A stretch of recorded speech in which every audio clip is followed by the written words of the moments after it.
बंदी छोड़ सतगुरु रामपाल जी परमेश्वर जी की जय हो। सत्साई भाई और बहनों, दया परमपिता परमेश्वर सारी सृष्टि के रचनहार सतगुरु रामपाल जी भगवान की, जिनके विशेष आशीर्वाद से, जिनके कृपा दृष्टि से, दया दृष्टि से आप और हम सभी साध संगति से जुड़े हुए सत्सेवक भाई बहन निरंतर परमेश्वर जी के भक्ति मार्ग पर ज्ञान को आधार बनाकर दृढ़ता के साथ आगे बढ़ रहे हैं। इस कलयुग की बिचली पीढ़ी में साक्षात धरती पर प्रकट पूर्ण ब्रह्म परमात्मा सतगुरु रामपाल जी परमेश्वर जी के विशेष आशीर्वाद के बिना ऐसा बिल्कुल भी संभव नहीं हो सकता था। ये परमेश्वर की विशेष दया जो मालिक ने अपनी शरण में लिया, और शरण में लेने के बाद परमेश्वर ने हमें साध संगति का मौका दिया, क्योंकि परमात्मा कहते हैं कि साध संगति हरि भक्ति बिन कोई न उतरे पार, और निर्मल आदि अनादि है गंदा सब संसार। साध संगति से भेद जो पाया परमेश्वर सतगुरु रामपाल जी ने सफल बनाया।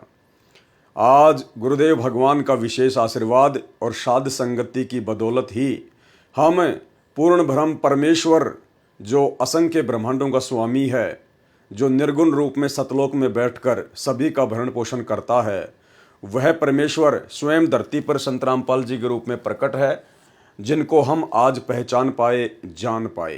तो भाई और बहनों, अब इतनी बड़ी मेहर गुरुदेव भगवान ने आप और हमारे ऊपर कर दी है, तो हमने भी किसी भी प्रकार से कोई भी कसर इस भक्ति मार्ग में, भक्ति को लेकर, मर्यादाओं को लेकर, गुरुदेव के प्रति भाव और श्रद्धा को लेकर नहीं रखनी है।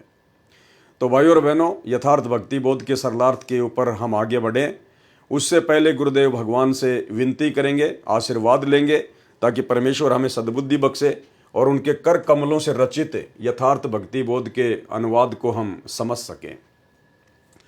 बंदी छोड़ सतगुरु रामपाल जी परमेश्वर जी की जय हो।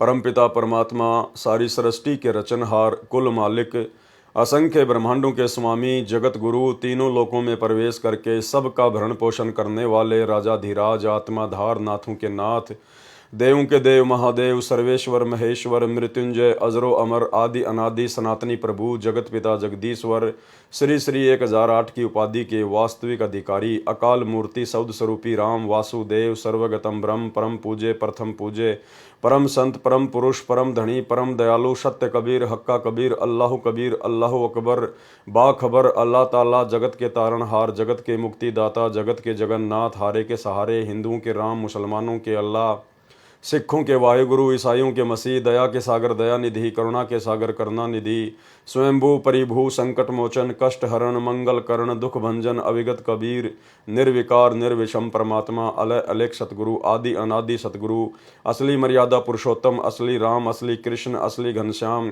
असली मुरारी, राजाओं के राजा, महाराजाओं के महाराजा, शहंशाहों के शहंशाह, सम्राटों के सम्राट, भगवानों के भगवान, अल्लाहों के अल्लाह, प्रभुओं के प्रभु, मसीहाओं के मसीह, सच्चे वाहिगुरु, बाबाओं के बाबा, पीरों के पीर, सेठों के सेठ, जगत सेठ, सावड़सा सेठ, सर्वगुण संपन्न, अनंत कोटि कलाओं के स्वामी, अनंत कोटि ब्रह्मांडों के नायक, योगियों में महायोगी, ध्यानियों में महाध्यानी, सिद्धों में परम सिद्ध, ज्ञानियों में तत्वज्ञानी, ब्रह्म ज्ञानी, महाज्ञानी, परम ज्ञानी, सर्वश्रेष्ठ ज्ञानी, विज्ञानी, युवा कबीर, समरथ कबीर, असमवात, अमित ओझा, सच्चे रहनुमा करीम अल्लाह, सुभान अल्लाह, दुनिया के अंतिम पैगंबर, 8 सितंबर 1951 से गांव धनाना, जिला सोनीपत, हरियाणा, भारतवर्ष की पावन भूमि पे प्रकट रियल कल की भगवान श्री नारायण साकार हरि श्री बाबा साहेब संत शिरोमणि सतगुरु रामपाल जी परमेश्वर जी के चरण कमल में साध संगति से जुड़े हुए देश विदेश से हम सभी सत्सेवक भाई बहनों का अनंत कोटि दंडवत प्रणाम। तो भाई और बहनों, यथार्थ भक्ति बोध के सरलार्थ में गुरुदेव भगवान के विशेष आशीर्वाद से, उनकी रजा से हम काफ़ी आगे पहुंच चुके हैं, और आज हम चर्चा करेंगे इन वाणियों के माध्यम से परमेश्वर के सतलोक के विषय में। सतलोक में परमेश्वर जी का कैसा रूप है, कैसी उनकी आभा है, और सतलोक में कैसे कैसे ठाट बाट हैं, सतलोक कितना विशाल है, सतलोक में कैसे कैसे आनंद हैं, ये सारा वर्णन आगे इन वाणियों में किया हुआ है। तो गुरुदेव भगवान के आशीर्वाद से, उनके कर कमलों से लिखित इस पुस्तक को पढ़ने मात्र से भी हम बहुत से पुण्य के भागी मिलते हैं। इसलिए हमने बहुत ही ध्यान से इन चीज़ों को पढ़ना चाहिए, देखना चाहिए, क्योंकि हम इस वीडियो को देखकर रात को सो जाएंगे, कोई बड़ी बात नहीं है, लेकिन भाई और बहनों, आत्मा को परमात्मा ने जितना रिचार्ज करना था परमेश्वर ने उतना रिचार्ज उसको जो है वो कर दिया है। जैसे आपके मोबाइल में बैटरी होती है और आपने मोबाइल को चार्जिंग पे लगा दिया, आपका मोबाइल चार्ज हो गया 50%, और किसी कारण से आपका मोबाइल टूट गया, और जब आप बैटरी को निकालेंगे और दूसरे मोबाइल में डालेंगे तो बैटरी 50% ही चार्ज दिखाएगी। तो मोबाइल है शरीर और बैटरी है आत्मा। तो आत्मा को परमात्मा इस प्रकार से हर युग में धीरे धीरे धीरे धीरे रिचार्ज करते हुए, बहुत सारे हमारे को मानव शरीर देते हुए, उन मानव शरीरों के माध्यम से अपनी आत्मा को परमात्मा भक्ति से रिचार्ज करते करते करते करते यहाँ तक लेके आए हैं। और अब गुरुदेव भगवान के सत्संग सुनकर, उनसे आशीर्वाद लेकर, उनके मंत्र करके, उनकी आरतियां करके आत्मा निरंतर चार्ज होती रहती है। और बीच बीच में परमात्मा साध संगतियों के माध्यम से भी अपनी आत्मा को रिचार्ज करते रहते हैं। तो जितना हम परमेश्वर की महिमा को पढ़ेंगे सुनेंगे उतनी ही आत्मा हमारी रिचार्ज होती चली जाएगी। तो अब हम आगे चलते हैं सरलार्थ पर। वाणी।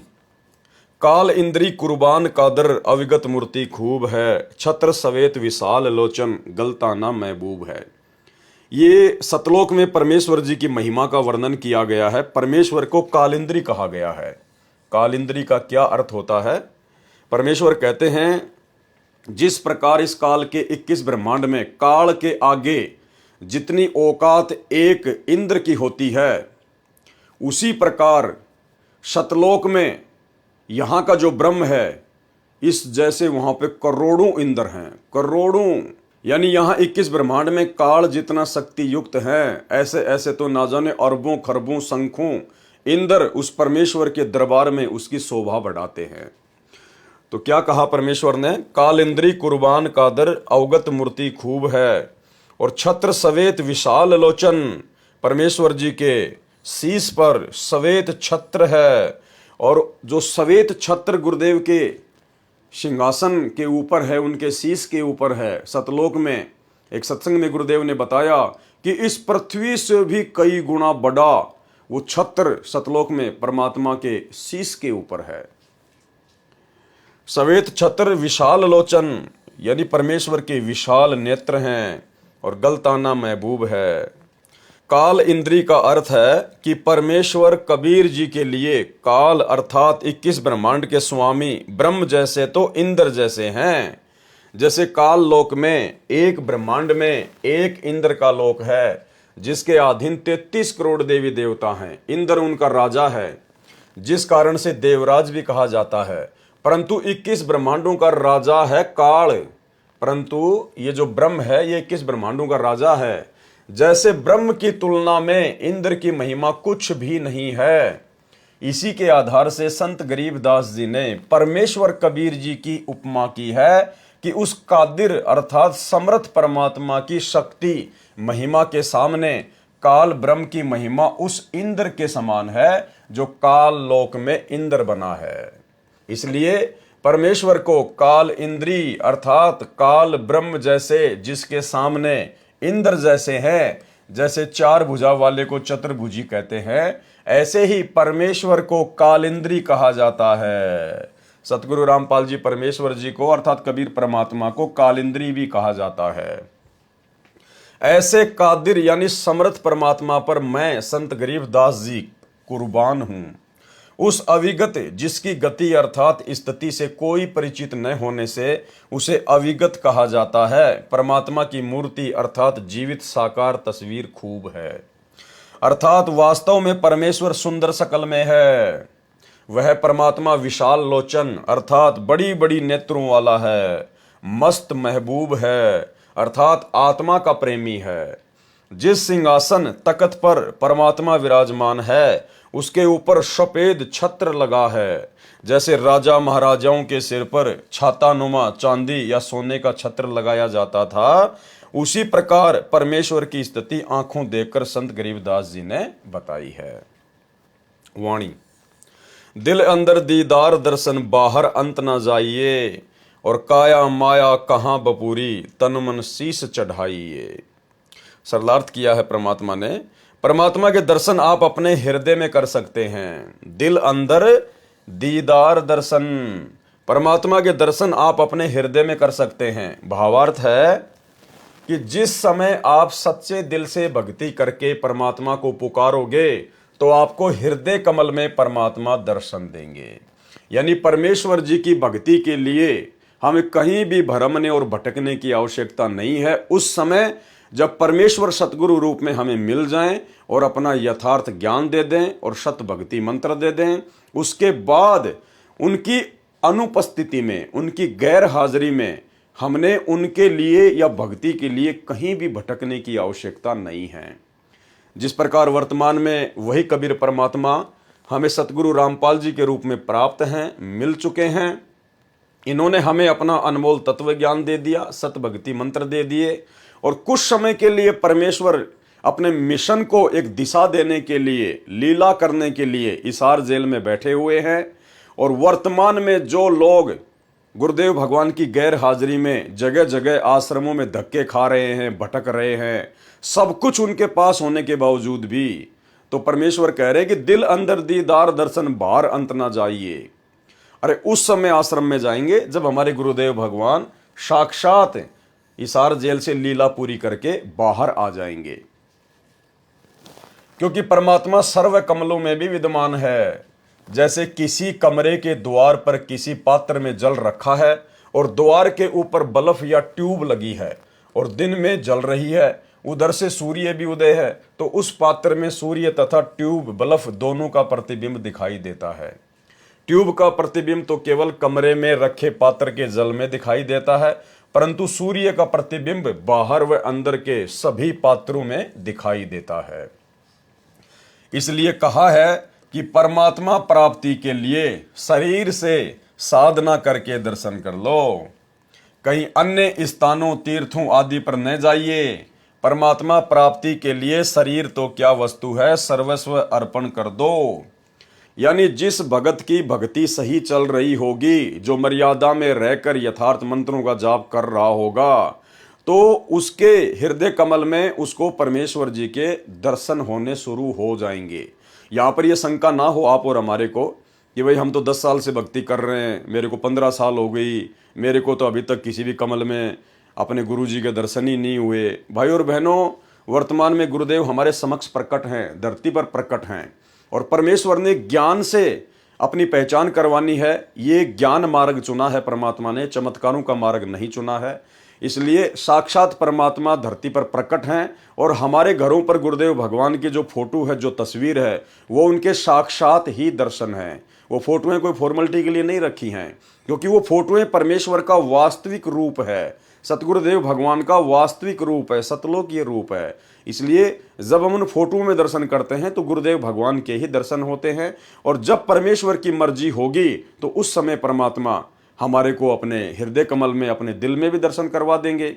लेकिन फिलहाल हम लोग ज्ञान में बहुत कमज़ोर हैं, बहुत कमज़ोर हैं। अभी हमें बहुत समय लगेगा।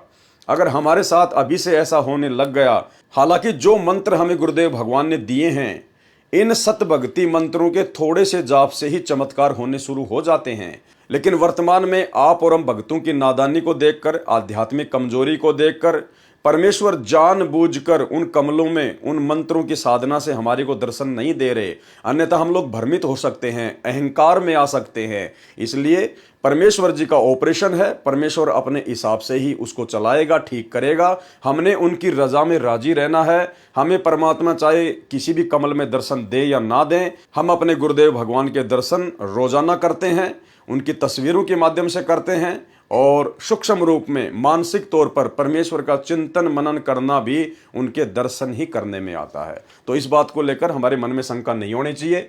जब हम उस लायक हो जाएंगे तो परमेश्वर ऑटोमेटिक हमारे को हर जगह दर्शन देंगे। ये कमल तो छोड़िए, खुली आंखों से भी हमारे को हर जगह परमात्मा ही दिखाई देंगे।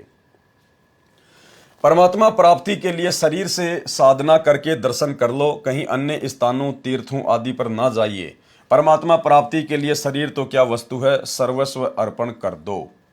वाणी अविगत आदि जुगादि जोगी, सत्य पुरुष ल्योलीन है, गगन मंडल गलतान गैबी, जात अजात बेदीन है। अविगत आदि जुगादि जोगी, ये परमेश्वर जी के बारे में लिखा हुआ है कि सत्य पुरुष परमात्मा गगन मंडल अर्थात आकाश में बने सतलोक में रहता है। गगन मंडल गलतान गैबी, सत्य पुरुष परमात्मा गगन मंडल अर्थात आकाश में बने सतलोक में रहता है। वह आदि से ही विद्यमान है, आदि जुगादि, आदि यानी सृष्टि की शुरुआत से वह आदि से ही विद्यमान है। वही सच्चा जोगी है अर्थात साधु बाबा है, तत्व ज्ञान देने के लिए पृथ्वी पर आता है। वाणी, सुख सागर रत्नागर निर्भय, निज मुखवानी गांव ही, जिन आकर अजोख निर्मल, दृष्टि मुष्टि नहीं आवही। परमेश्वर सुख रूपी रत्नों का आगार है यानी भंडार है। सुख सागर रत्नागर निर्भय यानी सतलोक में बैठा हुआ वो परमात्मा सुखों का रत्नागर है, भंडार है। वो परमात्मा निर्भय है, उसी को किसी का भय नहीं है, इसलिए सुख सागर कहा जाता है। वह वास्तव में निर्भय है और अपने निजी मुख कमल से तत्व ज्ञान की वाणी कविताओं, भजनों, चौपाइयों, दोहों को राग बनाकर गाता है। निज मुखबानी गांव ही यानी अपने मुख कमल से तत्व ज्ञान की वाणी कविताओं, भजनों, चौपाइयों, दोहों को राग बनाकर गाता है। उस परमात्मा का सूक्ष्म आकार है जिस कारण से चरम दृष्टि से नहीं दिखता। उस परमात्मा का सूक्ष्म शरीर अजोख अर्थात जिसको कोई जोखिम खतरा नहीं है, उसका शरीर नष्ट नहीं होता, उसका शरीर अविनाशी है, निर्मल है अर्थात निर्विकार है। वाणी, झिलमिल नूर जहूर ज्योति, कोटि पदम उजियार है, उलट नैन बेसुन्ने बिस्तर, जहां तहां दीदार है।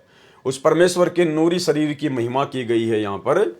उस परमेश्वर का शरीर झिलमिल झिलमिल करता है, झिलमिल नूर जहूर ज्योति, उस परमेश्वर का शरीर झिलमिल झिलमिल करता है। जैसे हम बचपन में देखा करते थे गांव में कि बहुत सारी माता बहनें अपने सर पर ऐसी चुंदड़ी ओढ़ा करती थी जिसमें बहुत सारे जो है वो सितारे लगे होते थे वाइट वाइट के, और जब वो चलती थी तो सूर्य के प्रकाश के कारण वो झिलमिल झिलमिल झिलमिल झिलमिल किया करते थे।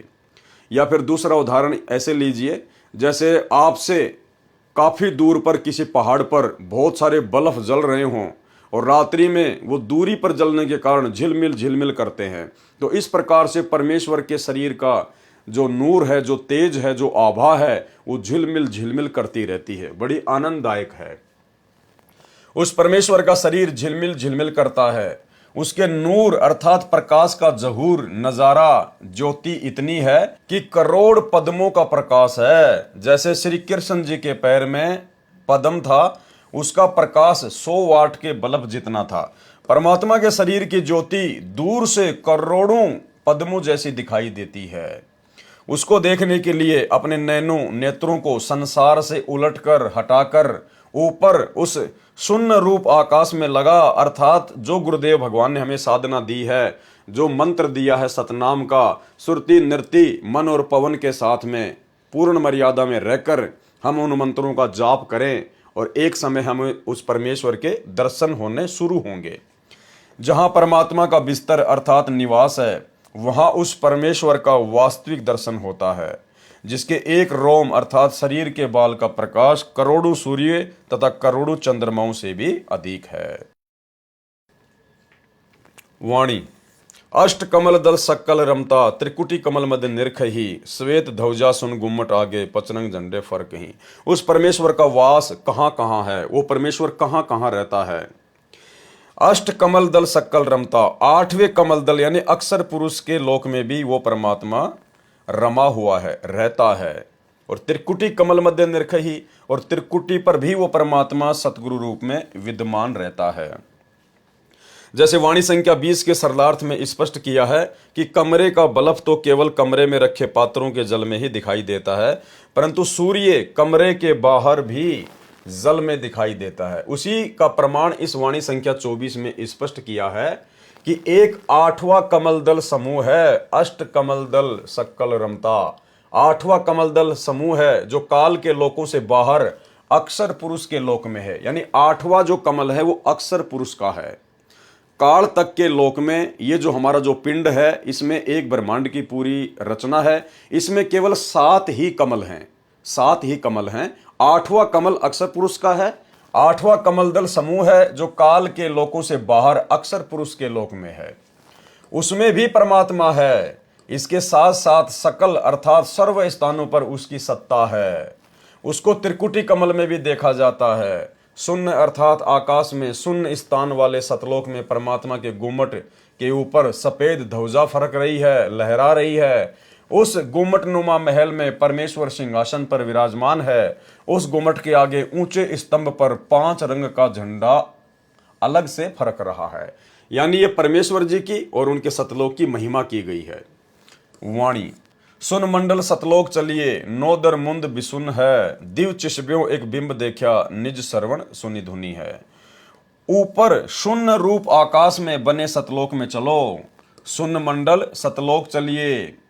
उसके लिए बाहर के 9 दर 9 द्वारों को मूंद कर बंद करके दिव्य चिश्मों यानी नेत्रों से एक बिंब अर्थात चमकता चेहरा देखा, अपने कानों से सतलोक की धुन अर्थात शब्द की आवाज सुनी।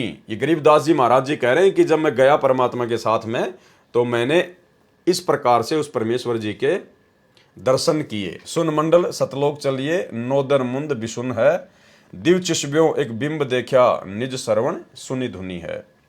वाणी चरण कमल में हंस रहते, बहुरंगी बरियाम है, सूक्ष्म मूर्ति श्याम सूरती, अचल अभंगी राम है। यानी आगे अब इन तमाम वाणियों में परमेश्वर का सतलोक में जो नूरी रूप है उसकी महिमा की गई है और परमेश्वर जी के सतलोक की महिमा की गई है। चरण कमल में हंस रहते, बहुरंगी बरियाम है, सूक्ष्म मूर्ति श्याम सूरती, अचल अभंगी राम है। उस परमेश्वर के चरण कमल में अर्थात उनके लोकों में उनकी शरण में हंस निर्विकार भगत जन रहते हैं। वह परमात्मा बहुत भांति से बरियाम अर्थात श्रेष्ठ है, महिमा करने के योग्य है। वह सूक्ष्म मूर्ति अर्थात स्वरूप में श्याम सूरती है। यहाँ पर श्याम सूरती का अर्थ है, जिसका अर्थ है कि शाम के समय सूर्य का प्रकाश धीमा रहता है। उसी प्रकार जब परमात्मा पृथ्वी लोक में आता है, जैसे आज वर्तमान में परमात्मा सतगुरु रूप में पृथ्वी पर आ चुके हैं, तो उनके शरीर का तेज हल्का रहता है। परमेश्वर अपने उस तेजोमय नूरी शरीर को श्याम सूरती यानी हल्का बनाकर वर्तमान में सतगुरु रूप में प्रकट है, इसलिए श्याम सूरती कहा है। वह परमात्मा अचल अर्थात कभी न चलने वाला, सदा रहने वाला, अभंगी जो कभी भंग न हो, कभी टूटे ना, अर्थात जिसका किसी समय में विनाश न हो, अर्थात अविनाशी राम है। वाणी नो सुर बंद निशंक खेलो, 10वें दर मुख मूल है, और मालिन कूप अनूप सजनी, बिन बेली का फूल है। भगत को हिदायत दी है कि 9 सुर जो शरीर में 9 सुराग हैं, जैसे 2 नाक, 2 कान, 2 आंखें, 1 मुख, पेशाब इंद्री तथा मल द्वार, ये 9 सुराख 9 द्वार कहे हैं, जिनको बंद करके अर्थात इनसे हटकर 10वां द्वार है सुषुम्ना द्वार। उस 10वें द्वार में मुख अर्थात मुख्य मूल अर्थात मोक्ष की जड़ें हैं। वहां से ऊपर की कठिन चढ़ाई प्रारंभ होती है। हे सजनी अर्थात सखी अर्थात आत्मा, सतलोक में न कोई माली अर्थात बाग लगाने वाला है। माली न कूप अनूप सजनी, सतलोक में न कोई माली अर्थात बाग लगाने वाला है तथा ना सिंचाई के लिए कुआं है। क्योंकि जिस समय ये वाणी संत गरीबदास जी ने बोली थी सन 1730 से 1778 तक, उस समय उस क्षेत्र में सिंचाई कुओं से होती थी। सतलोक में अपने आप प्रभु कृपा से बाग लगे हैं, सिंचाई भी अपने आप होती रहती है। सत्य पुरुष किसी माता से नहीं जन्मा, वह बिन बेली का फूल है, अजन्मा है, बिन बेली का फूल है। यानी जैसे जो फूल वगैरह जो लगते हैं पेड़ पर, वो किसी न किसी बेल से लगते हैं, किसी न किसी वो टहनी से लगते हैं, लेकिन परमेश्वर के विषय में कहा कि वो बिन बेली का फूल है, यानी वो किसी माता से पैदा नहीं हुआ है। वाणी श्वास ऊश्वास पवन को पलटे, नाग फुनी को भूंच हैं, सुरती नृति का बांध बेड़ा, गगन मंडल को कूच हैं। अब भाइयों और बहनों, ये वाणी बहुत इंपॉर्टेंट है, क्योंकि देखो परमेश्वर ने हमें साध संगत से जुड़े हुए भाई बहनों को वर्तमान में अपने विशेष आशीर्वाद से उस स्थिति में लाके खड़ा कर दिया कि अब हमने परमेश्वर जी के सत भक्ति मंत्रों को, चाहे प्रथम नाम हो चाहे सतनाम हो, हमने विशेष ध्यान से जाप करना पड़ेगा। जो विधि परमेश्वर ने उन मंत्रों के जाप करने की बताई है, सुरति नृति मन और पवन के साथ में एकांत में बैठकर एकाग्रचित होकर ध्यान लगाकर अब हमने उस विधि से इन मंत्रों का सुमरण करना पड़ेगा, शुरू करना पड़ेगा। आशीर्वाद गुरुदेव भगवान का रहेगा, अन्यथा भक्ति नहीं बनेगी, उस स्तर की नहीं बनेगी जिस स्तर की भक्ति परमात्मा चाहते हैं। वो समय अलग था, वो शुरुआत का समय था कि नाम उठत नाम बैठत नाम सोवत जाग बे, नाम खाते नाम पीते नाम सेती लाग बे। बच्चा जब पहली क्लास में आता है तो उसको बोल बोल के पढ़ाया जाता है, गा गा के पढ़ाया जाता है, A for apple, B for ball. और जब वही बच्चा 8वीं 10वीं में चला जाता है तो उस बच्चे को पूरी वास्तविकता समझ में आ जाती है। फिर वो बच्चा बोल बोल कर नहीं पढ़ाई करता कि A for apple, B for ball, फिर वो डायरेक्ट सेंटेंस बोलता है, क्योंकि उसको पता चल गया कि ए से केवल एप्पल ही नहीं है, ए से तो ना जाने हजारों की संख्या में मीनिंग होते हैं। तो इसी प्रकार गुरुदेव भगवान ने आप और हमारे को उस लायक बना दिया साध संगति से जोड़ के कि अब हमने परमेश्वर की भक्ति को, उनके सत भक्ति मंत्रों को विशेष सावधानी से लेना पड़ेगा। श्वास ऊ श्वास पवन को पलटे नाग फुनी को भूंच है, सुरती नृति का बांध बेड़ा गगन मंडल को कूच है। श्वास जो बाहर छोड़ते हैं तथा ऊ श्वास जो अंदर लेते हैं, यानी सतनाम के विषय में परमात्मा समझा रहे हैं। इस विधि से जो नाम के जाप को करके वायु को अर्थात श्वास को सूक्ष्म करके नागफनी अर्थात सर्पनुमा नाड़ी जो नाभि के चारों ओर ढाई लपेटे लगाए है उसका ढीला करना है, उसको ढीला करना है, तब ऊपर चलने का मार्ग मिलता है, तब ऊपर चलने का मार्ग मिलता है। और वो होगा कैसे? वो सतनाम के जाप से होगा। फिर सतनाम का श्वास से सुमरण करता है, आकाश में बने सतलोक की ओर प्रस्थान करना होता है। सुरती नृति का बेड़ा बांधने का अभिप्राय है। अब ये ध्यान से सुनना कि हमने इन मंत्रों को किस विधि से करना है और कितनी गहनता से लेना है। सुरती नृति का बेड़ा बांधने का अभिप्राय है कि सतनाम का जाप श्वास से मन तथा सुरती नृति का समूह बनाकर करने को बेड़ा बांधना कहा गया है। यानी सारे एलिमेंट हमने इन मंत्रों के ऊपर लगाने पड़ेंगे जो विधि गुरुदेव ने जिस मंत्र की बताई है, सुरती नृति मन पवन। पुराने समय में दरिया को पार करने के लिए सूखी लकड़ियों को इकट्ठा करके लगभग 20 फुट चौड़ा तथा 3 फुट मोटा बेड़ा बनाते थे, दरिया में डालकर उसके ऊपर बैठकर नदी को पार करते थे। उसी का उदाहरण देकर कहा है कि आत्मा भव सागर से पार होने के लिए सुरति नृति मन तथा पवन श्वास को इकट्ठा करके बेड़ा बांध ले। भावार्थ है कि सुमरण करते समय मन सुरति नृति और श्वास मंत्र के जाप पर लगी रहे, ऐसा सुमरण सफल होता है। क्या बताया परमात्मा ने? ऐसा सुमरण सफल होता है।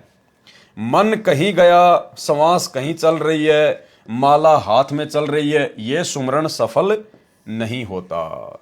और ये कौन सी स्थिति है कि नाम उठत नाम बैठत नाम सोवत जाग बे, नाम खाते नाम पीते नाम सेती लाग बे। उस स्थिति में क्या होगा? मन कहीं गया, श्वास चल रहा है, माला हाथ में चल रही है, यह सुमरण सफल नहीं होगा। वो केवल भक्ति की शुरुआत तक ठीक था, जिस समय हमें संपूर्ण ज्ञान नहीं होता है, हम इस भक्ति से भगवान से इतने परिचित नहीं होते हैं। तो परमात्मा चाहते हैं कि ये जैसे भी खाता पीता उठता बैठता दौड़ता भागता मंत्रों को करता रहे, और जब ये आगे बढ़ेगा, सत्संग सुनेगा, ज्ञान होगा, तो एक दिन विधि से भी करेगा। तो भाई और बहनों, अब हमने परमेश्वर के द्वारा जो विधि बता दी गई है, सुरति नृति मन और पवन से एकाग्रचित होकर कुछ समय हमने परमेश्वर के सुमरण के लिए निकालना पड़ेगा। यानी विधिवत हमने जाप करने पड़ेंगे, अन्यथा बात नहीं बनेगी, कमाई हमारी नहीं बन पाएगी। परमेश्वर कबीर जी ने कहा है, कबीर माड़ा तो कर में फिरे और जीव फिरे मुख माही, और मनवा तो दसों दिशा फिरे, ये तो सुमरण नाही।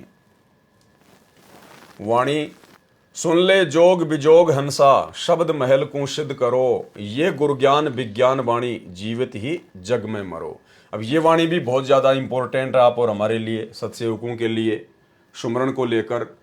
सुन ले जोग बिजोग हंसा, यानी एक तो होता है सामान्य ज्ञान और एक होता है विशेष ज्ञान। जोग और बिजोग, शब्द महल को सिद्ध करो। ये जो शब्द महल जो परमेश्वर ने हमें दिया है भक्ति के लिए, इन मंत्रों का विधिवत जाप करके इसको सिद्ध करो। यो गुरु ज्ञान विज्ञान वाणी, जीवित ही जग में मरो। हे हंस, हे भगत, ध्यान से जोग अर्थात सामान्य साधना तथा बिजोग अर्थात विशेष साधना दोनों को सुन। इनमें शब्द अर्थात नाम महल अर्थात संपूर्ण मंत्रों के समूह को सिद्ध करो। भावार्थ है कि मन को सांसारिक विषय विकारों से हटाकर नाम सुमरण पर लगाकर अभ्यास करके साध ले, मन का स्वभाव बदल ले।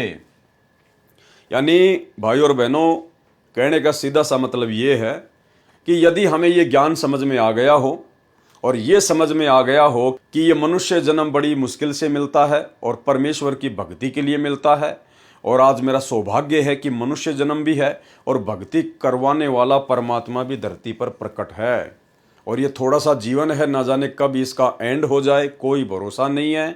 तो ऐसी स्थिति में फिर भगत को तन मन धन से, मन कर्म वचन से, दिलो जान से केवल भक्ति के प्रति ही समर्पित होना है।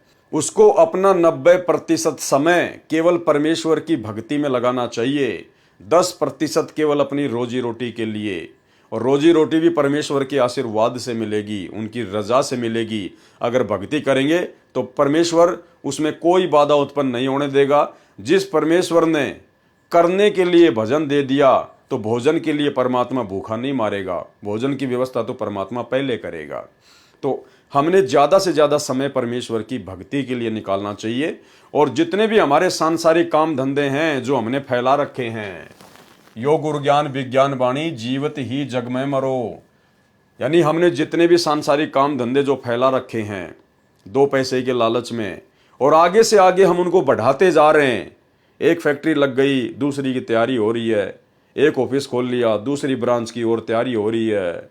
तो भाई और बहनों, अब हमने इन आदतों से पीछे हटना पड़ेगा। ये काल की बीमारी है, हमने इन चीजों से पीछे हटना पड़ेगा, अपने काम धंधे को धीरे धीरे समेटना पड़ेगा। अगर ज्ञान समझ में आ गया तो ज्यादा समय हमने परमेश्वर की भक्ति को देना पड़ेगा, सत्संग सुनने को देना पड़ेगा, सुमरण को देना पड़ेगा, तब कहीं जाके हमारी बात बनेगी। और जितने भी विषय विकार हैं उनसे भी हमने पीछे हटना पड़ेगा गुरुदेव भगवान के आशीर्वाद से।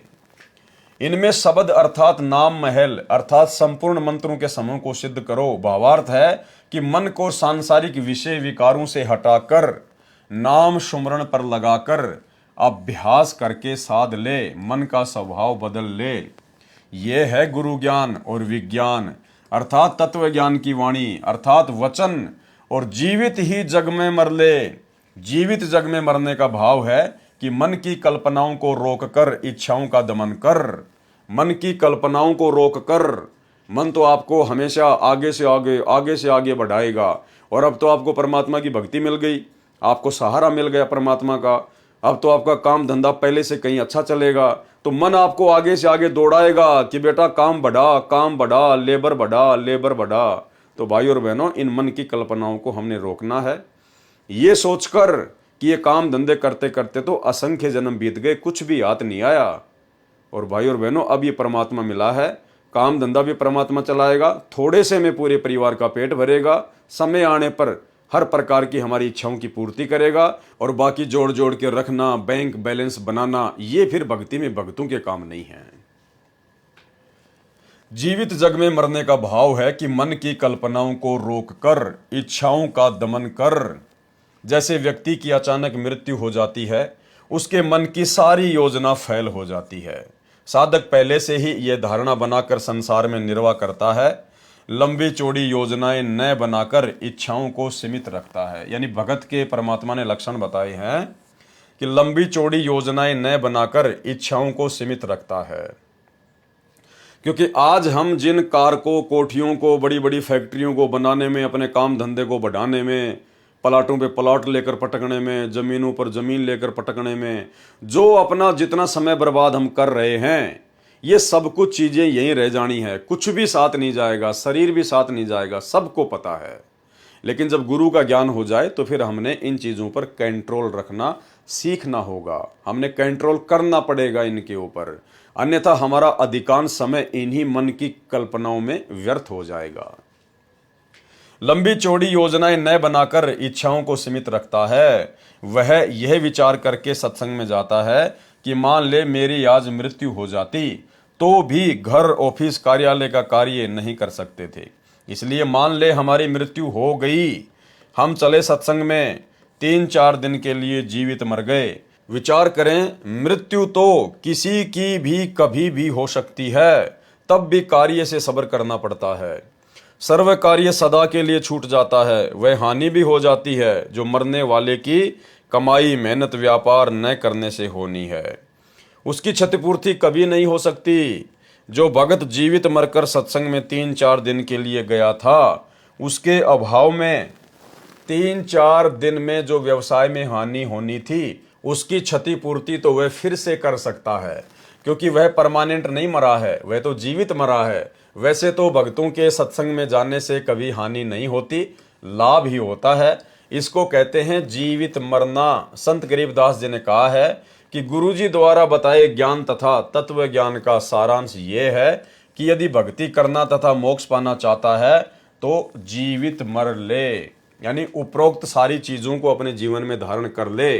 मन की कल्पनाओं को शांत कर, रोक, विषय वासनाओं से, विषय विकारों से अपने आप को हटा और एक प्रकार से जीवित मर के परमात्मा की भक्ति कर कि सोचो मैं तो मर गया, अब ना कोई काम, ना कोई धंधा, ना कोई रिश्तेदारी, ना कोई बोलने वाला। इस भाव से हमने परमेश्वर जी की भक्ति को महत्व देना है और परमात्मा फिर अपने भगत के काम बिगड़ने नहीं देता है। वाणी, उज्ज्वल हिरंबर श्वेत भोरा, अक्षय व्रत सतभाग है, जीतो काल विशाल सोहम तर तीवर बैराग है। अब भाई और बहनों, ये जो आदरणीय गरीबदास जी महाराज जी की वाणियां हैं, ये गूढ़ ज्ञान है। इनमें बहुत सारी भाषाओं के शब्दों का समावेश है और ये वाणियां एक कैप्सूल रूप में है, यानी कैप्सूल के अंदर एक बीमारी का समाधान छुपा होता है। तो ये एक बार के कोई देखने से या पढ़ने से आप और हमारी समझ में नहीं आएंगी।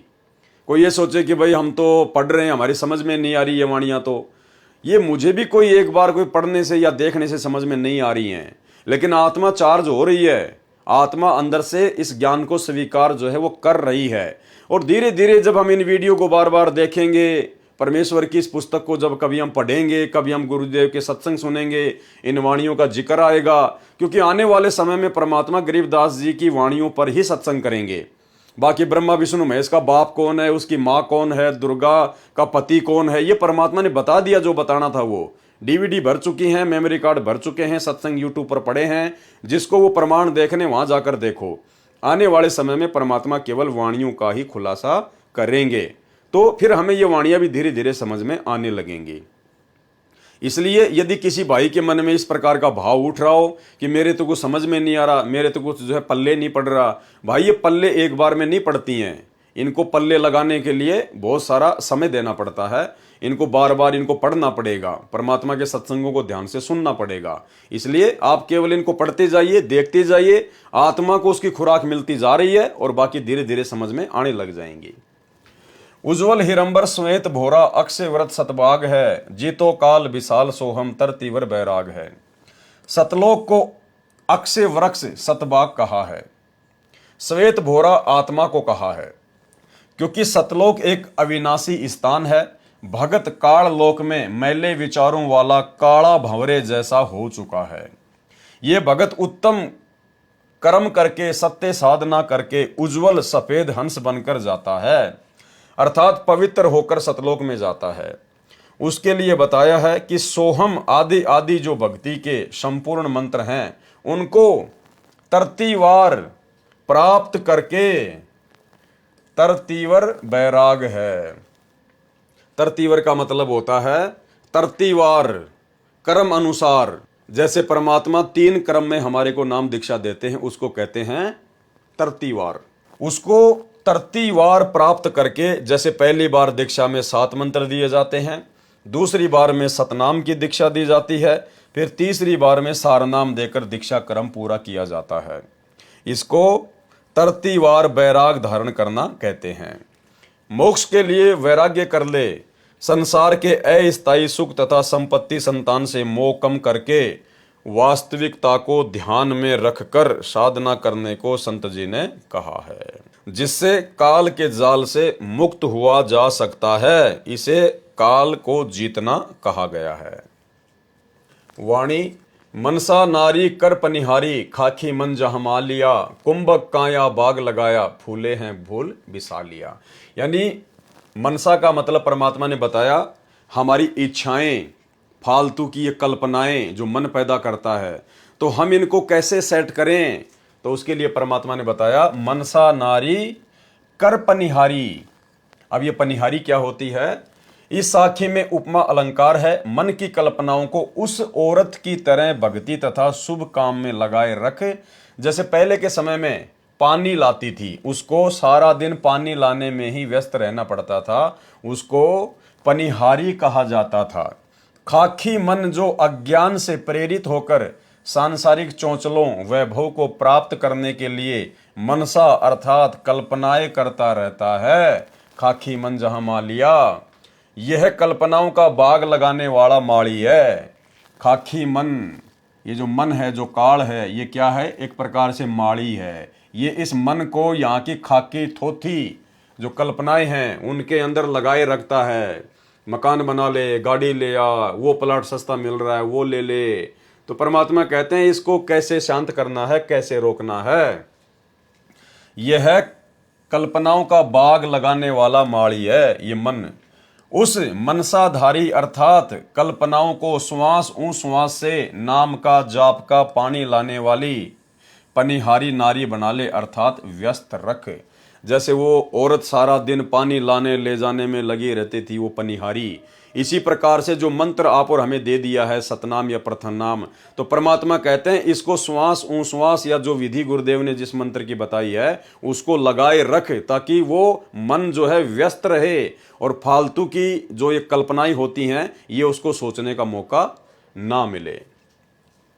कुंभक काया अर्थात श्वास के सुमरण से मानव शरीर में भक्ति का बाग लगा लिया है। कुंभक काया बाग लगाया, उस भक्ति बाग में फिर मोक्ष रूपी फूल खिलते हैं जो विशाल अर्थात बहुत बड़ा लाभ जीव को होता है।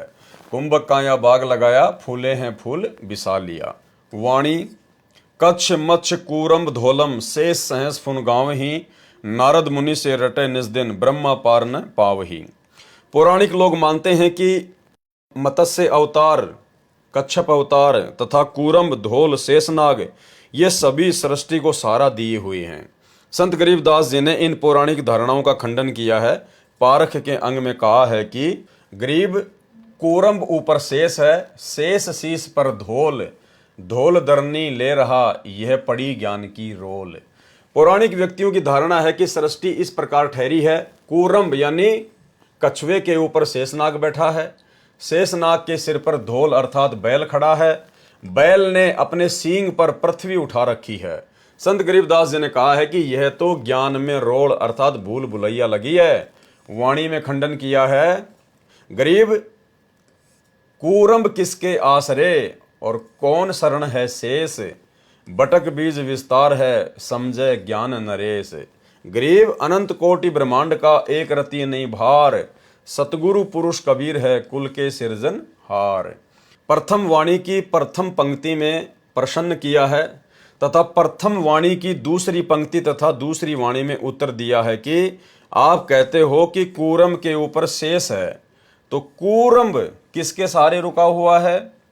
जब कूरम को कहीं से सहारा नहीं तो शेष किसकी शरण में है, अर्थात शेष नाग को किसने रोका है? उत्तर दिया है कि यह सर्व रचना ऐसे है जैसे बटक यानी बड़ अर्थात वट वृक्ष की उत्पत्ति राई जैसे दाने अर्थात वट के बीज से होती है, फिर वह आगे आगे बढ़ता और फैलता चला जाता है। इसका रहस्य कोई ज्ञान नरेश अर्थात महाज्ञानी तत्वदर्शी संत ही जानता है।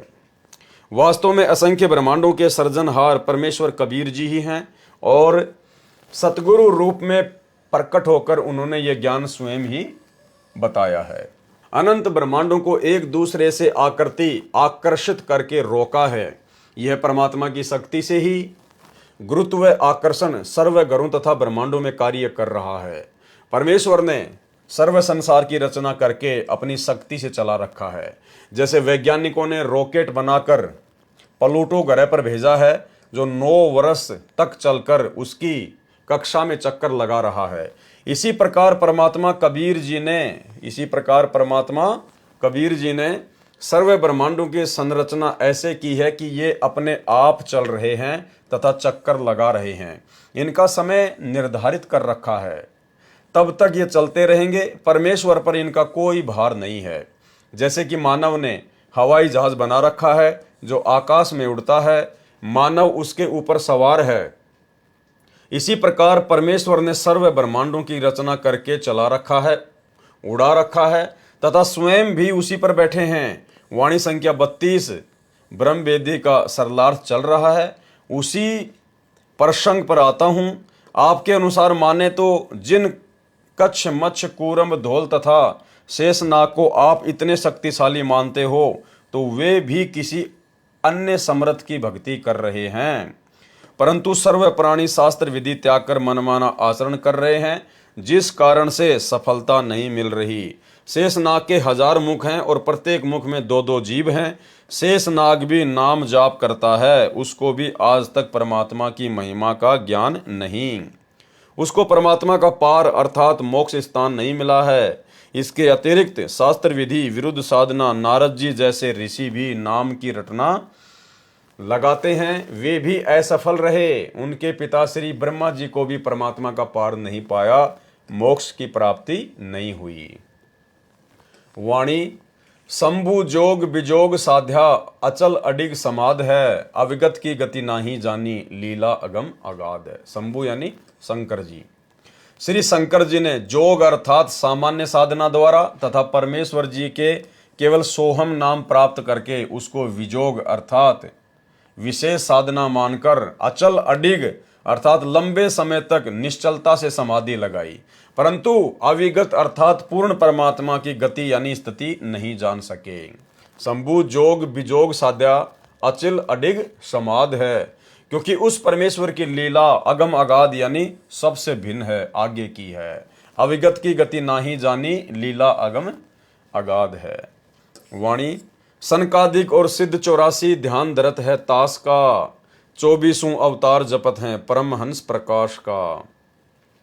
सनकादिक अर्थात सनक, सनंदन, संत, कुमार, ये 4 ब्रह्मा जी के मानस पुत्र हैं, जिन्होंने वरदान प्राप्त कर रखा है कि हमारी आयु जितनी है, हमारा शरीर 5 वर्ष के बालक जैसा रहे, हम ना जवान हो और ना बूढ़े हों, वे अपनी उम्र भर 5 वर्ष के रहेंगे। इनको भी अध्यात्म ज्ञान में विद्वान माना जाता है, परंतु तत्व ज्ञान के अभाव से ये सनकादिक तथा 84 सिद्ध परमात्मा का ध्यान धरते हैं। कहते हैं कि हम पूर्ण परमात्मा की भक्ति करते हैं, और 24 अवतार माने गए हैं, वे भी पूर्ण परमात्मा की भक्ति करने का दावा करते हैं और कहते हैं कि परमात्मा का प्रकाश देखते हैं।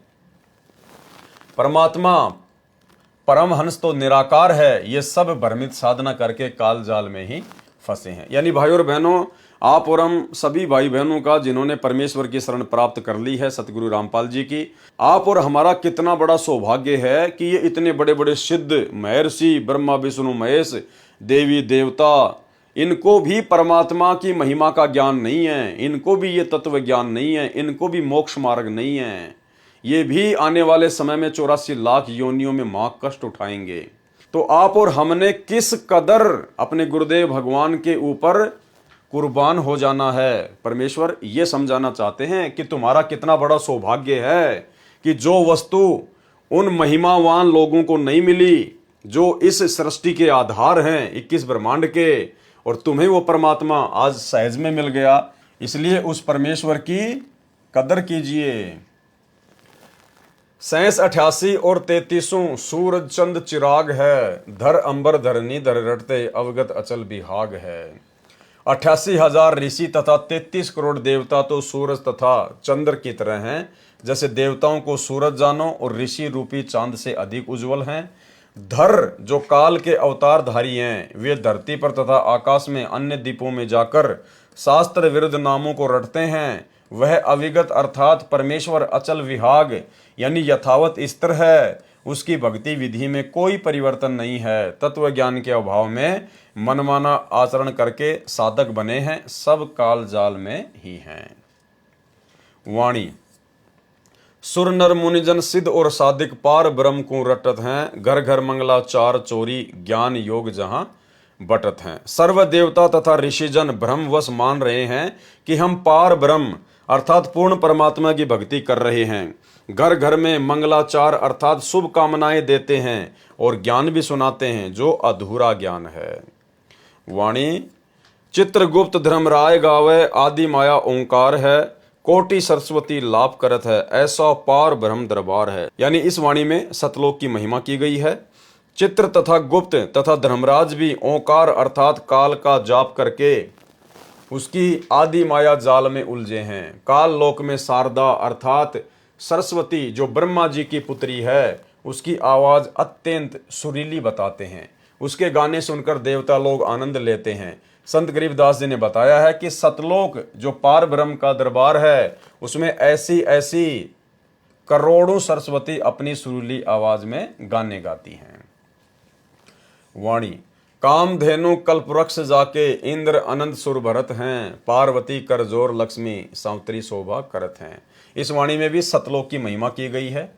सरलार्थ सत्य पुरुष परमेश्वर के सतलोक में काल लोक में बने स्वर्ग महास्वर्ग जो ब्रह्मलोक में है, उसकी तरह कामधेनु सर्व सुख पदार्थ खाने के लिए उपलब्ध कराने वाली गाय जो कामना यानी इच्छा करते ही वस्तु प्रस्तुत कर देती है, ऐसा मानना है। तथा कल्पवृक्ष सर्व मनोकामना पूर्ण करने वाला पेड़ जो स्वर्ग महास्वर्ग में माना जाता है, जो काल लोक के कल्पवृक्ष तथा कामधेनु से कई गुना अधिक सुविधादायक है। उस परमात्मा के दरबार में इंद्र सर्व गाने बजाने वालों की टीम के साथ वहां सुर भरता है अर्थात गाने गाता है। भावार्थ है कि इस काल लोक में स्वर्ग का राजा इंद्र है, उसके सामने उसको खुश करने के लिए एक गायक मंडली स्त्री पुरुषों का समूह गाने नाचने का प्रोग्राम करते हैं। परंतु सत्य पुरुष के दरबार में उस इंद्र जैसे स्वयं उस मंडली समेत गाने नाचने का प्रोग्राम करते हैं। यानी सतलोक की महिमा की गई है कि वहां इतना वैभव इतना सुख है। ऐसे ऐसे अनंत प्रोग्राम सत्य पुरुष के सतलोक में होते हैं तथा यहाँ की महान देवियां पार्वती लक्ष्मी तथा सावित्री जैसी सुंदर देवियां परम पुरुष के दरबार की शोभा बढ़ा रही हैं। वाणी गंधर्व ज्ञानी और मुनि ध्यानी पांचों तत्व खवास हैं, त्रिगुण तीन बहुरंग बाजी कोई जन बिरले दास है।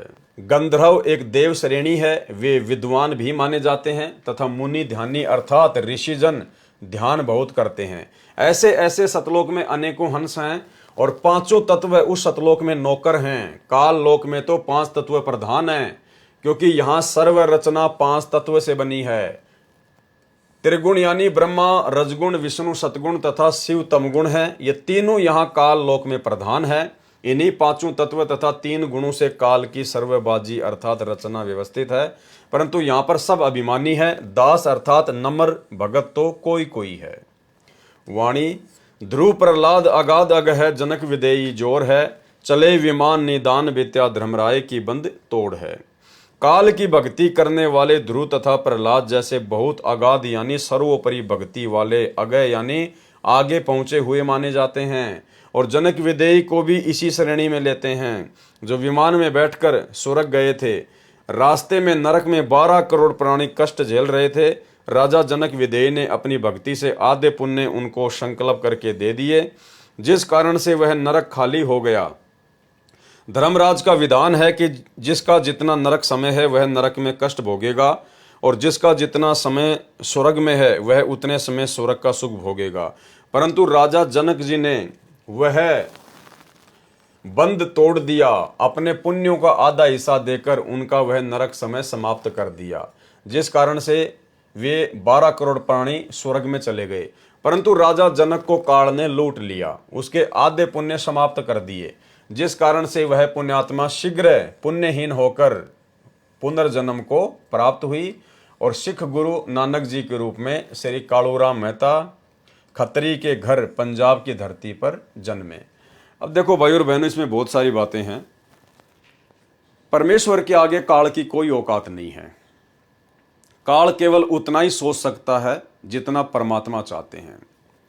अब काल ने सोचा कि मैंने राजा जनक को लूट लिया, मैंने उसके आधे पुण्य लूट लिए, और जब तक इसके पुण्य इन 12 करोड़ आत्माओं के साथ में रहेंगे तब तक तो मैं इनको जो है स्वर्ग में बैठा दूंगा, और जैसे पुण्य समाप्त होंगे फिर इनको इनका वो कर्म भोगने के लिए मैं इनको नरक में डाल दूंगा। और मैंने राजा जनक के आधे पुण्य लूट लिए। ठीक है, काल की सोच अपनी थी, लेकिन ये रजा परमात्मा की थी, ये गुरुदेव भगवान की मर्जी थी।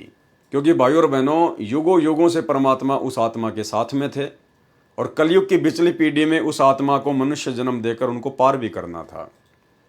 तो परमेश्वर की दया थी, अगर राजा जनक के वो पुण्य परमात्मा समाप्त ना करवाते तो 650 साल पहले यानी 550 साल पहले आदरणीय नानक जी का जन्म ही नहीं होता धरती पर।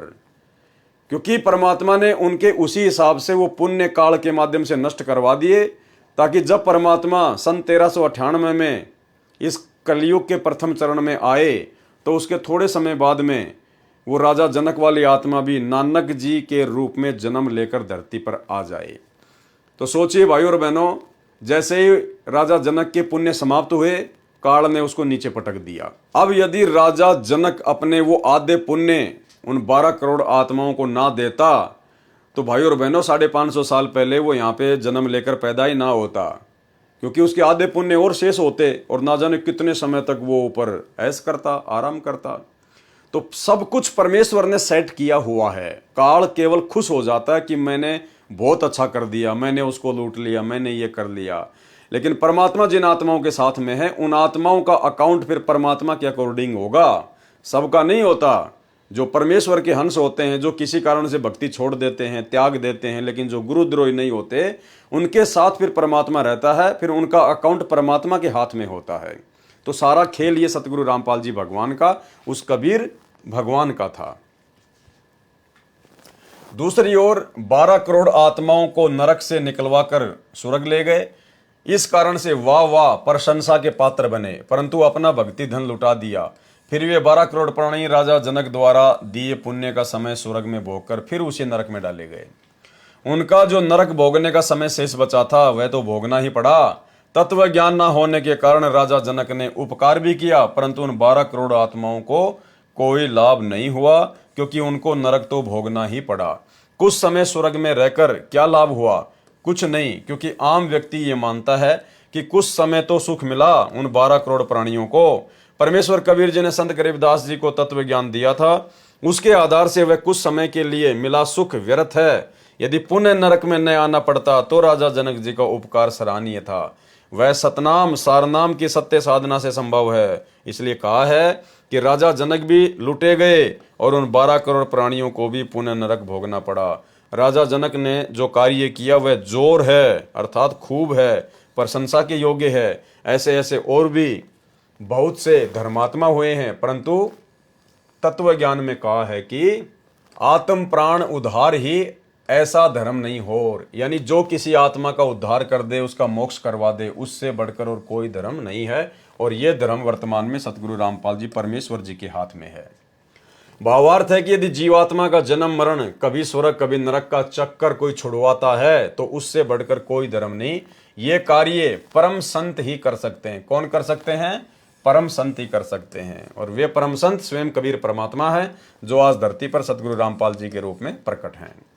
वाणी गोरख दत्त जुगादी जोगी नाम जलंधर लीजिए, भरतरी गोपी चंदा सीजे ऐसी दीक्षा दीजिए। बड़े साधकों के नामों में गोरख दत्तात्रेय जलंधर नाथ जैसे एक युग तक योगी अर्थात साधक बनकर साधना करके सिद्ध बने। उनको जैसा ज्ञान था उसके आधार से उन्होंने सच्चे मन से साधना की, परमात्मा प्राप्ति के लिए सर्व न्यौछावर कर दिया। भले ही उनको पूर्ण मोक्ष प्राप्त नहीं हुआ, परंतु उनका प्रयत्न एक सच्चे संत तथा भगत वाला था। इस वाणी में संत गरीबदास जी ने समझाया है कि गुरु को ऐसी शिक्षा तथा दीक्षा अपने शिष्य को देनी चाहिए जैसे श्री गोरखनाथ जी ने अपने शिष्यों गोपीचंद तथा भर्तरी को दी थी, और जैसे ये दोनों सीजे खरे उतरे, ये गोरखनाथ जी की शिक्षा का परिणाम था। वाणी सुल्तानी बाजिद फरीदा पीपा परचे पाइया, देवल फेरिया गोप गोसाई नामा की छान छिवाइया। जो भी साधक परमात्मा प्राप्ति का प्रयत्न करता है वह पूर्व जन्म के भक्ति संस्कारों के कारण प्रेरित होकर साधना करता रहा होता है। उसके साथ पूर्व जन्मों में की हुई भक्ति की कुछ शक्ति भी शेष होती है, जिस कारण से उस साधक के जीवन काल में पूर्व जन्म की भक्ति शक्ति के प्रभाव से कुछ चमत्कार अनोखा कार्य भी हो जाते हैं, जिस कारण से वह भी अपने आप को परम संत मान लेता है तथा अन्य जनता जन भी उसके फैन होकर उसकी पूजा करने लग जाते हैं, जो दोनों के लिए ही हानिकारक होता है। इस अमृतवाणी में बताया है कि एक अब्राहिम सुल्तान अधम, एक बाजिद, एक फरीद तथा एक पीपा नामक महापुरुषों को पूर्व जन्म की भक्ति के परिणाम स्वरूप चमत्कार प्राप्त हुए थे। पर्चा यानी चमत्कार। एक नामदेव जी महाराष्ट्र प्रांत में हुए हैं। परमात्मा ने उनकी पूर्व भक्ति के कारण स्वयं अपने हाथों से नामदेव जी की छान अर्थात झोपड़ी की छत घास फूस डंडों से बनाकर तैयार की थी। एक दिन नामदेव जी मंदिर के पास से जा रहे थे। मंदिर में आरती चल रही थी। भावनावश वे उन ब्राह्मणों में घुस गए जो आरती उतार रहे थे। नामदेव जी छिपा जाति से थे तथा धूल भरे वस्त्र धारण किए थे। शूद्र जानकर पंडितों ने नामदेव जी को पकड़कर मंदिर के पीछे पटक दिया। नामदेव जी फिर भी हाथों से तालियां बजा बजा कर आरती बोल रहे थे। परमात्मा में उनकी सुरती सच्चे मन से लगी थी। परमेश्वर जी ने मंदिर का द्वार नामदेव जी की ओर कर दिया। पंडित जन मंदिर के पीछे घंटियां बजा रहे थे। इस प्रकार के पर्चे अर्थात चमत्कार भगत की पूर्व जन्म की भक्ति की शक्ति से परमात्मा कर दिया करते हैं। एक बार नागौर शहर राजस्थान में पीपा ठाकुर था। संतों के विचार सुनकर उसमें वैराग्य हो गया। राज्य को त्याग कर अपनी एक पत्नी सीता सहित अपने गुरु स्वामी रामानंद जी के आश्रम में काशी शहर में भक्ति करने लगे। एक दिन धार्मिक स्थानों को देखने की इच्छा से गुरु जी की आज्ञा लेकर चल पड़े। यानी धार्मिक स्थान देखने के लिए भी पीपा और सीता गुरु जी की आज्ञा लेकर गए। और आज हमारे भगत कोई छुडानी जा रहा है, कोई जगन्नाथ जा रहा है, कोई कबीर चबूतरा देखने जा रहा है, कोई काशी जा रहा है, कोई लहर तारा जा रहा है। भाई और बहनों, थोड़ी बुद्धि का इस्तेमाल करो। एक दिन धार्मिक स्थानों को देखने की इच्छा से गुरु जी की आज्ञा लेकर चल पड़े। एक स्थान पर द्वारिका नाम से संत आश्रम था, जो दरिया के किनारे बना था। द्वारका दास कोई संत था, उसके नाम पर श्रद्धालुओं ने द्वारका आश्रम नाम रखा था। पीपा जी के गुरुजी सुनाते थे कि द्वारिका नगरी समुद्र ने अपने अंदर ले ली, वह फिर भी सुरक्षित है।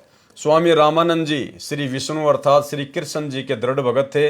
वे उसी कारण से अपने इष्ट देव की महिमा को 4 चांद लगाने के उद्देश्य से कहा करते थे कि द्वारिका में अभी भी श्री कृष्ण तथा सर्व बाल ग्वाल गोप तथा गोपियां राधा रुक्मणी सहित विराजमान है। यानी झूठी कहानी वो उनको सुनाया करते थे।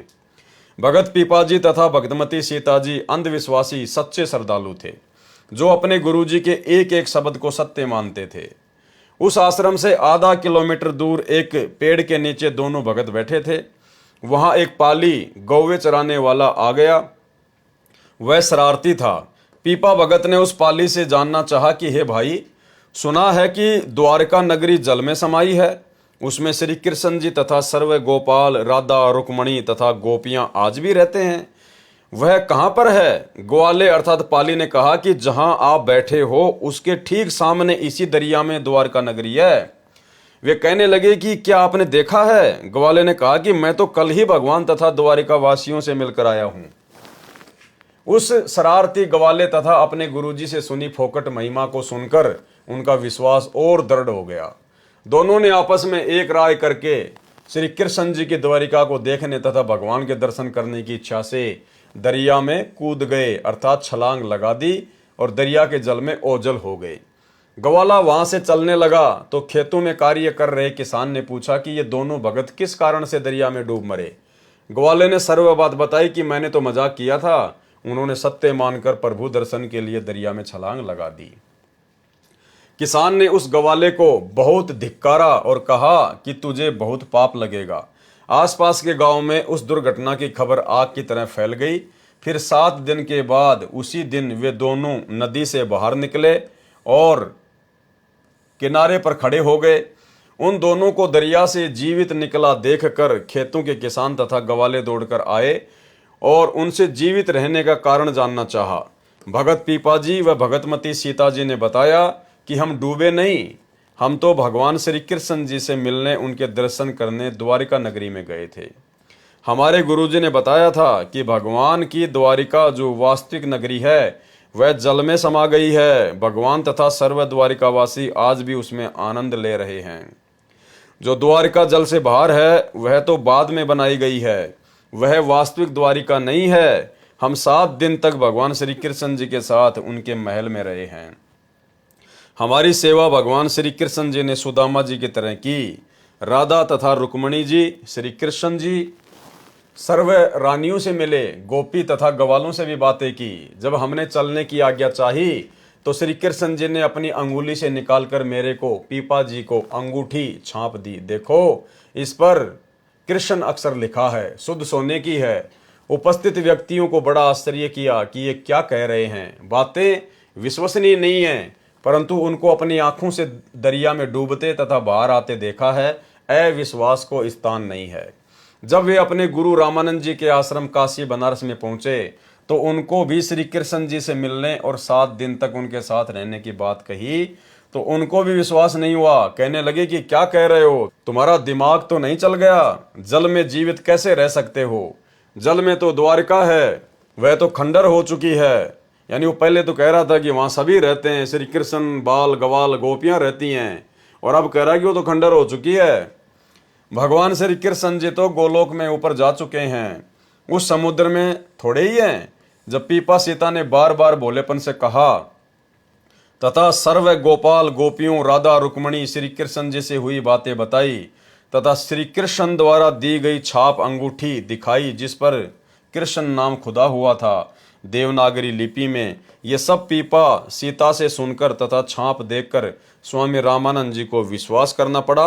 वह छाप वर्तमान में बनारस के श्री द्वारिकाधीश मंदिर में सुरक्षित है। इसलिए वाणी में कहा है कि पीपा परचा पाइया, अर्थात पीपा जी को परमात्मा का चमत्कार प्राप्त हुआ।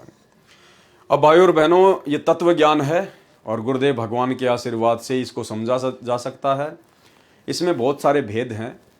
जिस समय समुद्र में पीपा और सीता जी ने छलांग लगाई, उस समय वो पीपा जी और सीता जी नहीं थे, वो स्वयं परमात्मा थे। उन्होंने दोनों रूप बना रखे थे और परमेश्वर जी ने भक्ति को जीवित रखने के लिए और लोगों के दिलो दिमाग में इस बात को जो है वो ताज़ा रखने के लिए कि यहाँ पर द्वारिका थी, श्री कृष्ण जी था, उसका अस्तित्व था, इस बात को बनाए रखने के लिए ताकि लोगों की आस्था भक्ति और भगवान में बनी रहे इस बिचली पीढ़ी तक। ये सारा खेल परमात्मा सतगुरु रामपाल जी ने अर्थात कबीर भगवान ने किया। कैसे? उससे पहले पीपा जी के साथ में एक घटना और घटी थी। भाई, पीपा तो एक राजा था, नागौर का, राजस्थान का। उसके पास में कोई सिद्धियां नहीं थी, उसके पास में ऐसा कुछ भी नहीं था, और वो अपनी पत्नी सीता के साथ में, रामानंद जी के साथ में भक्ति करने के लिए निकल पड़ा। जब वो सीता को लेकर जा रहे थे तो रास्ते में गुरुदेव भगवान ने सत्संग में बताया कि एक लाला जी, एक बनिया, उसने सीता जी को जब पीपा जी के साथ में देखा साधु वेशभूषा में, तो उस बनिए ने कहा, अरे साधु जी, महात्मा जी, तू क्या करेगा इस औरत का? ये तो बनियों के रहने के लायक है, तू क्या करेगा इसका? मेरे को दे दे ये। तो पीपा जी ने कहा कि भाई रख ले, मैं भी इससे दुखी हूं, परेशान हूं, तू इसको रख ले। और सीता जो है वो बनिए के पास में चली गई। ना पीपा जी ने कुछ उससे लड़ाई झगड़ा किया, और जब पीपा जी ने कहा कि तू इसको रख ले तो सीता ने भी कुछ नहीं कहा, वो उस लाला जी के पास में रह गई। अब लाला जी शाम को जब गया उसके पास में, वो जब चौबारे में वो बैठी हुई थी, लाला जी ने उसको ऊपर बैठा दिया अपने चौबारे में। शाम को लाला जी गया नहा धो के, तो जैसे उसने दरवाजा खोला तो बेड पर जो सीता थी वो शेरनी बन के बैठी हुई। अब उसको देखते ही वो लाला जी तो बिल्कुल हक्का बक्का रह गया, वो तो डर गया, घबरा गया। परमात्मा ने पूरा उसका विवरण किया है। दौड़ के गया पीपा जी के पास में, बोले महाराज महाराज, बोले हाँ, बोले माई को ले आओ। नहीं, बोले रख वहीं पे, बहुत सुंदर है वो तो। नहीं नहीं, बोले मेरा कालजा पाटस है, बोले माई को ले आओ। फिर वो पीपा जी गए, उसको वापस लाए, वो सीता बन के बैठी हुई थी। तो भाई पीपा तो एक राजा था और सीता उसकी रानी थी, वो बेचारे कहाँ से शेर बन जाते, कहाँ से शेर नहीं बन जाती। ये सारी लीला परमात्मा करता है। क्यों की परमात्मा ने ये लीला? क्योंकि मालिक को पता था कि पीपा और सीता के साथ में ये घटना घटनी थी। वो बनिया उनको इस प्रकार से बातें बोलना था। और पीपा राजा था, राजा में अहंकार होता है, घमंड होता है, अभिमान होता है, उसको सहन नहीं होती, लड़ाई झगड़ा हो जाता। और साधु संतों में ये बात शोभा नहीं देती है। तो सारा खेल ये परमात्मा ने खेला। परमात्मा ही सीता बना, परमात्मा ही पीपा बना, परमात्मा ही शेरनी बना। और सीता और पीपा को तो जिंदगी में कभी पता भी नहीं चला होगा कि कौन शेर बन गया और कौन शेरनी बन गई। इसलिए परमात्मा कहते हैं कि गुप्त रूप में सब काम सार दे, जो भी विपदा आन पड़े। और ऐसी स्थिति भाई और बहनों वर्तमान में है। आप और हमारे ऊपर संकटों का ढेर है, लेकिन सतगुरु रामपाल जी परमेश्वर जी ने हमसे भक्ति करवाने के लिए उन संकटों को गुप्त रूप में हल्का किया हुआ है। इसलिए वर्तमान में भक्ति करते करते भी, मर्यादाओं में रहते रहते भी, यदि भगत के ऊपर थोड़ा बहुत कोई संकट आता है तो ये सोच के चलना चाहिए कि भयंकर संकट था, परमात्मा ने हल्के में कर रखा है। संत शरण में आने से आई टले बला, जय मस्तक में सूली हो, कांटे में टल जा। उनकी एक प्रसिद्ध कहानी ये बताते हैं कि एक बार एक सेठ जवान सा था और सीता बहुत सुंदर थी, रानी थी। वो सेठ आगे ने बोला, अरे ओ क्या करेगा बाबा जी तुम इसका? या तो भाई सेठा ग्रहण जोगी से तुम ने दे देने। सीता ओ पीपा ने बोला, ले जान गिरा, मैं भी दुखी हो रहा सिस्टम है। हाँ सारी आने भाई 24 घंटे चौकसी रखनी पड़े, ले जाए।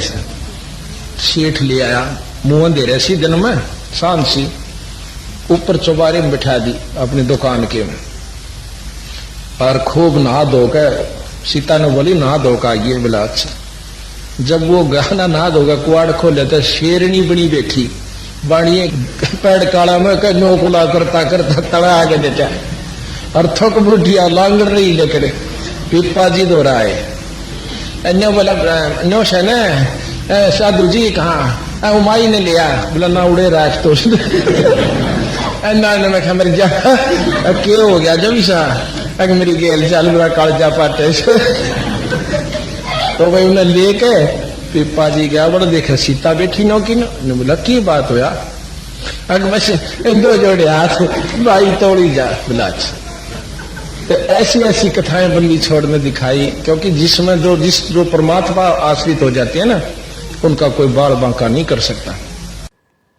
जैसा कि इसी में स्पष्ट किया है कि परमात्मा भगत की पूर्व जन्म की भक्ति की शक्ति के आधार से इस तरह की लीला करता है। कौन करता है? परमात्मा करता है, भगत की भक्ति की शक्ति के आधार से, ताकि भगत की तथा अन्य जनता जनों की परमात्मा में आस्था बनी रहे। परंतु जब तक तत्वदर्शी संत नहीं मिलता तब तक आत्मा का कल्याण नहीं हो सकता। चाहे कितने चमत्कार हो जाओ, कितने महान बन जाओ, कितनी प्रसिद्धि प्राप्त कर लो, जब तक तत्वदर्शी संत नहीं मिलता, जो तत्वदर्शी संत वर्तमान में बड़े सौभाग्य से आप और हमें प्राप्त हो चुके हैं। वाणी छान छिवाई गऊ जीवाई, गणिका चढ़ी विमान में, सदना बकरे को मत मारे पहुंचे आन निदान में। भगत नामदेव को हुए चमत्कारों में से ही परमात्मा ने बताया कि संत नामदेव जी की झोपड़ी की छान घास फूस की छत छवाई अर्थात डाली थी। एक समय दिल्ली के बादशाह को नामदेव की ख्याति का अर्थात प्रसिद्धि का पता चला। परीक्षार्थ दिल्ली बुलवाया। राजा मुसलमान था। दरबार में एक गाय को तलवार से काटकर मार दिया तथा संत नामदेव जी से कहा कि यदि तेरे श्री कृष्ण में शक्ति है तो इसे जीवित कर दे, नहीं तो तेरी जीवन लीला यहीं समाप्त हो जाएगी। नामदेव जी ने गाय के पैर छुए और परमात्मा से अर्ज की। गाय उसी समय जीवित हो गई। राजा ने भगत से क्षमा याचना की। ये तो पूर्व जन्म की भक्ति से चमत्कार हो रहे थे। फिर परमात्मा अपने विधान अनुसार अच्छी भगतात्माओं को मिलता रहता है। भगत नामदेव जी को परमात्मा संत रूप में मिले, उनको तत्व ज्ञान समझाया और सतनाम रूपी चार्जर लगाकर उनकी बैटरी चार्ज करने की विधि बताई, अर्थात सत्य साधना के लिए सत्य मंत्र देकर भक्ति शक्ति बढ़ाने को कहा। तो भाई और बहनों, आज के वीडियो में केवल परमात्मा ने सतलोक की महिमा और कुछ ऐसी वाणियाँ थी जो कहानियों के रूप में थी, जिसको परमेश्वर जी हमें सत्संगों में बहुत बार जो है वो सुना चुके हैं, बता चुके हैं। इसलिए ज़्यादा कुछ विस्तार से बताने की आवश्यकता महसूस नहीं हुई, क्योंकि वैसे तो परमात्मा ने सारा सरलार्थ किया ही हुआ है। लेकिन जहां जहां आवश्यकता पड़ेगी, जो विशेष पॉइंट होगा उसी के ऊपर परमात्मा दास को निमित्त बनाकर खुलासा करवाएंगे। बाकी नॉर्मल रूप से परमात्मा ने जो वाणियां लिखी हैं उनको हम पढ़ेंगे। पढ़ने मात्र से भी हमारे को जो है लाभ प्राप्त होता है, आध्यात्मिक जो है वो पुण्य प्राप्त होते हैं। तो आज के वीडियो में केवल इतना ही। कल परमेश्वर की दया से नित्य नियम के सरलार्थ का समापन होगा, क्योंकि कल का जो वीडियो होगा वो नित्य नियम के ऊपर लास्ट होगा। उसके बाद फिर अगले दिन से सेम रात्रि 9 बजे कंटिन्यू हम लोग असुर निकंदन रमेणी के सरलार्थ के ऊपर वीडियो बनाएंगे। तो आज की वीडियो में केवल इतना ही। परमेश्वर हम सबको सद्बुद्धि दे। और भाइयों और बहनों, ये जो आप देख रहे हैं बहुत अच्छी बात है। साध संगति बहुत जरूरी है, परमेश्वर जी का आदेश है, उनकी आज्ञा है। लेकिन परमेश्वर की भक्ति को हमने प्रथम रखना है। साध संगति की वीडियो देखना बहुत अच्छी बात है, जानकारी होगी, हौसला बढ़ेगा, हिम्मत बढ़ेगी, ज्ञान होगा, भक्ति में रुचि पैदा होगी। लेकिन भक्ति की शक्ति से हमारा आत्म कल्याण होगा। और भक्ति जो सतगुरु रामपाल जी परमेश्वर जी ने हमें दी है वो है। तो जिस प्रकार परमेश्वर हमें आदेशित करते हैं कि रोजाना कम से कम 1 घंटा सत्संग सुनना, और जो मंत्र दे दिए हैं कम से कम जो प्रथम मंत्र है उसकी 1 माला कम से कम, ज़्यादा करो तो आपकी मर्जी। सतनाम जिसको मिला हुआ है कम से कम उसकी 5 माला, यानी 500 मंत्र तो कम से कम सतनाम के होने चाहिए। बाकी आप चाहे 2000 करो, 5000 करो, वो आपकी मर्जी, आपकी मौज, जितना करोगे उतना फायदा। और 5 यज्ञ जो परमेश्वर ने हमें बताए हैं वो हम नियमित रूप से करते रहें, गुरुदेव भगवान से विनती करते हुए। तो परमेश्वर की भक्ति को हमने प्रथम स्थान देना है। बाकी ये दास के वीडियो, साध संगति के वीडियो, ज्ञान आधारित वीडियो, ये केवल हमारे विश्वास को बढ़ाने के लिए हैं, जो समय समय पर जरूरी हैं। लेकिन सबसे महत्व हमारे लिए गुरुदेव भगवान की भक्ति है, उसको हमने भूलना बिल्कुल भी नहीं चाहिए। तो आज के वीडियो में केवल इतना ही। परमेश्वर हमें आज्ञा दें, आशीर्वाद दें। बंदी छोड़ सतगुरु रामपाल जी भगवान की जय हो।